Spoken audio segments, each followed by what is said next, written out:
Hi, it's me, the Immobiliser Fit. Just doing a video to help the customers that have an Autowatch Ghost fitted and they have forgotten how to put it in service mode.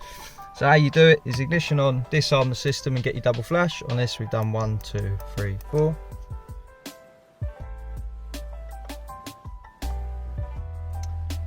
So now it's disarmed. We know the service button is the cancel button, so press that 5 times. 1, 2, 3, 4, 5.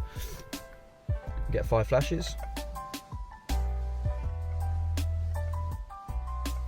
Car's now in service mode. So if we start it up, select a gear, you see it won't stall. They can drive around, do what they need to do. So when you get the car back from them and you want to get protected again, all you do is ignition on, pop in your disarm code. On this we've done 1, 2, 3, 4. Get your double flash, and that's the car out of service mode.